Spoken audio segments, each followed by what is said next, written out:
हंस गवन करते नहीं मान सरोवर छाड़े, और कौवे उड़ उड़ जाते हैं ये खाते मांसाहारे।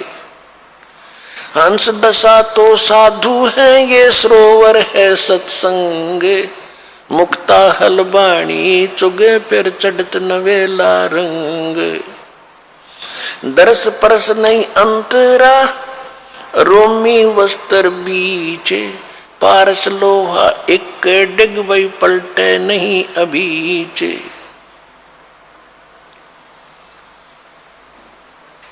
अब क्या बताते हैं कि हंस गमन करते नहीं मान सरोवर छाड़, और कौवे उड़ उड़ जाते हैं वो खाते मांसाहार। हंस किसे कहते हैं? हंस एक पक्षी है जो बुगले जैसा होता है। बुगले में और हंस में डिफरेंस देखने के लिए ये बताया जाता है कि हंस एक ही सरोवर में हंस भी होते हैं बुगले भी होते हैं। बुगले खाते हैं मछलियां या कीड़े मकोड़े, हंस नहीं खाएगा, हंस केवल मोती खाता है। दूसरे हंस में एक और गुण दिया है परमात्मा ने कि एक गिलास दूध में एक गिलास पानी डाल दीजिए और हंस के सामने रख दो। हंस में ऐसी ताकत शक्ति दी है कि वो दूध को पी लेगा, एक गिलास पानी उससे छोड़ देगा। वैसे दूध से पानी अलग होना बड़ा असंभव है और उसमें वो ताकत है। तो इसी प्रकार जो भक्त हैं जिन्होंने दूध और पानी छान लिया, जिन्होंने कीड़े मकोड़े खाने छोड़ दिए, यानी बीड़ी शराब मांस तम्बाकू ये बकवाद थी ये त्याग दी, वो हंस जैसी वृत्ति के सूचे भक्त बन गए। अब कहते हैं कि हंस गवन करते नहीं मान सरोवर छाड़, और कौवे उड़ उड़ जाते हैं जो खाते मांसाहार। यानी जो हंस है वो सत्संग को नहीं छोड़ सकते। जो कौवे जैसी वृत्ति के व्यक्ति हैं जिन्होंने बकवाद छूटती नहीं, वो सत्संग छोड़कर बकवादें करते रहते हैं। हंस दशा तो साधु है, हंस दशा तो साध है, और सरोवर है सत्संगे, मुक्ता हलबाणी चुग ये चढ़त नवेला रंगे। अब उन हंसों के लिए ये सत्संग रूपी सरोवर है, और ये साधु आत्मा ये है हंस। हंस दशा तो साध है और सरोवर है सत्संग, और यहाँ ये परमात्मा की अमृतवाणी रूपी मोती खा रहे हैं। और फिर चढ़े नवेला रंग, दूना अच्छा भाव बनता चला जाएगा। जो सत्संग में आए जाएंगे डटे रहेंगे।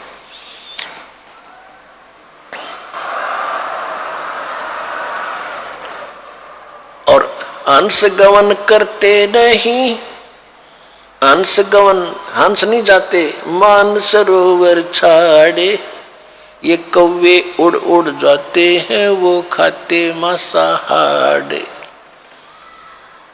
तो जो पुण्यात्मा परमात्मा के चरणों में आगे ज्ञान समझ लिया, फिर संसारिक कार्यों में उनकी रुचि नहीं रहेगी। कौन से कार्य? जो कुरीतियां हैं, विवाह शादी में बकवाद नाचना गाना, दहेज देकर अपनी फोकट में बनाना, फिर कर्जे में दबा रहना, ये इस तरह की बकवादें, शराब मांस तम्बाकू और इन राजनीति में धक्के खाना, ये हंस नहीं करेंगे, भक्त नहीं कर सकता। वो तो कौवे जैसे लोग हैं जिनको वृत्ति ही गलत है, वो ही सत्संग छोड़कर इन बकवादों में जाते हैं। अब फिर क्या बताते हैं? द्वार धनी के पड़ा रहे और धक्के धनी के खावे, सौ काल झकझोल ही पर द्वार छोड़ ना जावे। इस मार्ग में सफल होने का एक फार्मूला बताया है कि जब ज्ञान हो जाता है, परम संत की पहचान हो जाती है, कहते हैं द्वार धनी के पड़ा रहे और धक्के धनी के खावे।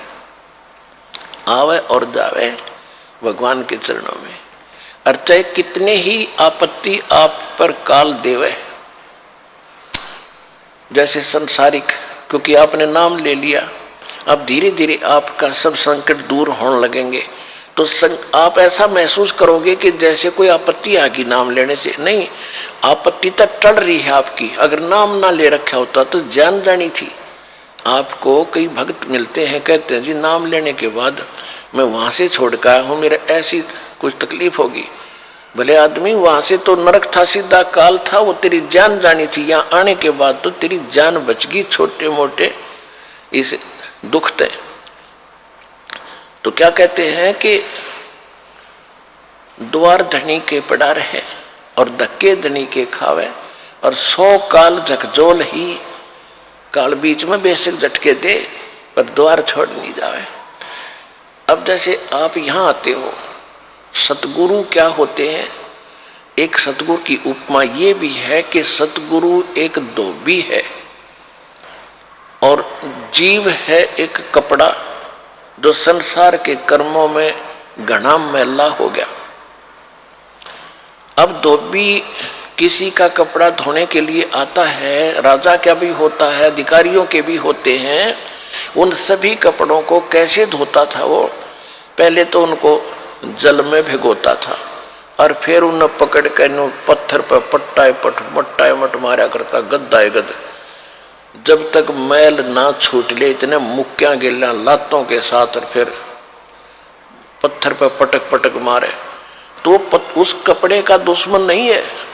और वो कपड़ा न्यू क्या बता, मैं तो गढ़ दिया इसने यू क्या करे। तो वो मैल निकाल रहा है आपके अंदर से, दोष निकाल रहे हैं परमात्मा। परमात्मा की शरण में आने के बाद छोटी मोटी कोई हरकत होती है तो गॉड गिवन समझना कि आपको पटका जा रहा है उस धोबी के गांठ की तरह।